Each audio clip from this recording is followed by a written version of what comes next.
उत्तराखंड से माइनिंग को हटाने और 7 सूत्रीय मांगों को लेकर लगभग 3-4 हजार खनन ट्रांसपोर्टरों ने वरिष्ठ भाजपा नेता और गुरुद्वारा सिंह सभा के प्रधान कुलविंदर सिंह किंदा के नेतृत्व में मंडी परिसर से शहर में जुलूस निकालते हुए एसडीएम कार्यालय पहुंचकर मुख्यमंत्री को संबोधित ज्ञापन एसडीएम राकेश चंद्र तिवारी को सौंपकर कार्रवाई करने की मांग की है।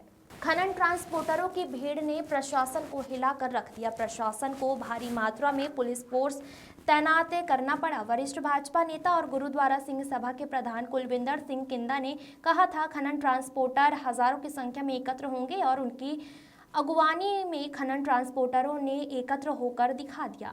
उन्होंने सभा को संबोधित करते हुए कहा कि माइनिंग को भगाना है, उत्तराखंड को बचाना है। उन्होंने कहा, मुझे प्रशासन पर बहुत दबाव बनाया है और मुझे धमकाया गया है, तुम्हारे मुकदमे खोल देंगे। लेकिन मैंने खनन ट्रांसपोर्टरों को लेकर अपनी बात पर अड़ा रहा और अपनी जिंदगी की जी चुका हूँ। मुझे अपनी कोई परवाह नहीं है, मैं अपने लोगों के लिए जी रहा हूँ। मेरे लिए मेरे क्षेत्र के लोग, मेरे राज्य के लोग मेरे अपने हैं।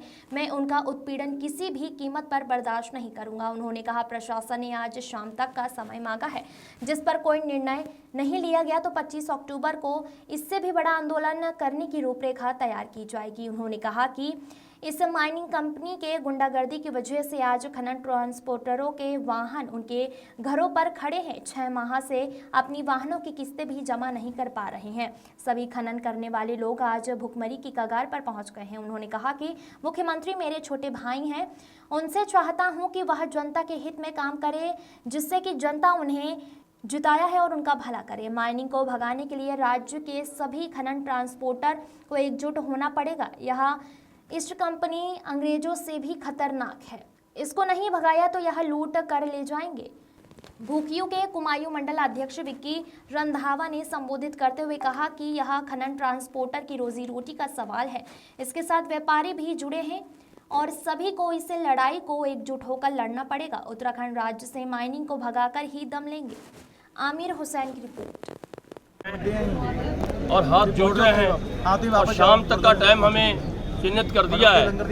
शाम वो एसडीएम साहब के यहाँ हमको कह रहे थे कि बात करने के लिए। मैं कहा, मेरा परिवार है, वो जो तय करेगा, जो भी बैठ के मीटिंग में बात होगी, एक स्टारगंज का होगा, खटीमा का स्टार, जैसे जैसे हमारे शहर पड़ते हैं, पर एक लोग वहाँ का जिम्मेदार वहाँ का रहेगा।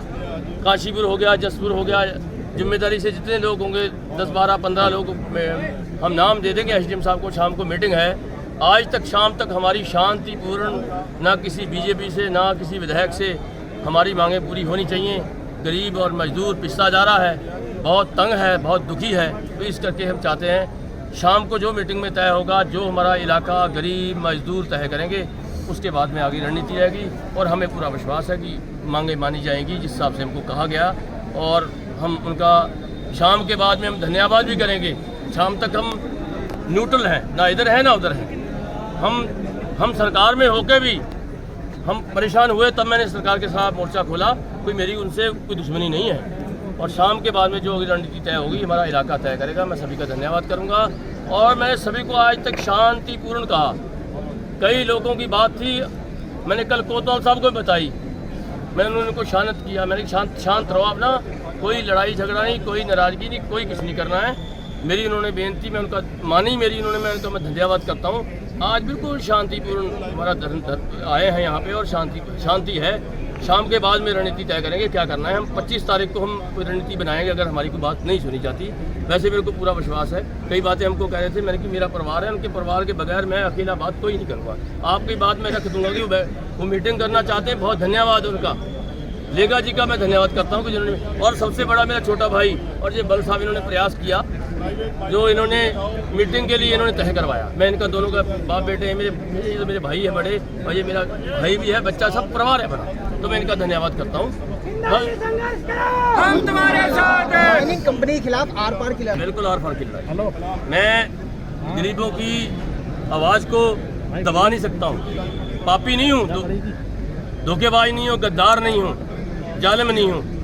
जो जुल्म होगा उसके खिलाफ हम खड़े होंगे। मेरे को कोई परवाह नहीं। मैंने बचपन से ये सीखा है, मैंने किसी की बेपरवाही से। और मेरे कोतवाल साहब खड़े हैं, भाई हमको तो धमका रहे थे। कि धमकाया है तब तुमको धमका ले। मेरे भाई हैं, दुख लगता है इस बात का मेरे को। हमारे एडिशनल साहब भी कल टेढ़ी बातें कर रहे थे, मैं भी टेढ़ी बातें करने लग गया। तो मज़ा नहीं आता इनमें परिवार में, हमें दुख लगता है। ये अब देखो, मतलब ये नहीं है कि किसी सरकार के दबाव में ऐसा काम करो। मेरे परिवार है, मैं कभी उसके कभी खिलाफ नहीं गया हूँ। मेरा भाई है, मेरा परिवार है। देखो, किसी से नाराज़गी की बात नहीं करनी चाहिए। फिर भी कोई बात नहीं है, हमारे परिवार में वो हमारी आपस में नाराज़गी परिवार की, मेरे परिवार के हैं, मैं उनकी बहुत इज्जत करता हूँ। कोतवाल साहब की भी, एडिशनल साहब की बात सुननी चाहिए। गरीबों की आवाज़ नहीं सुनेंगे ये कौन, तो कौन सुनेगा। इस करके मैं धन्यवाद करना चाहता हूँ सभी का जो आए हैं। मैं इतना ही कहते हुए मैं फतेह बुलाता हूँ। वाहेगुरु जी का खालसा, वाहेगुरु जी की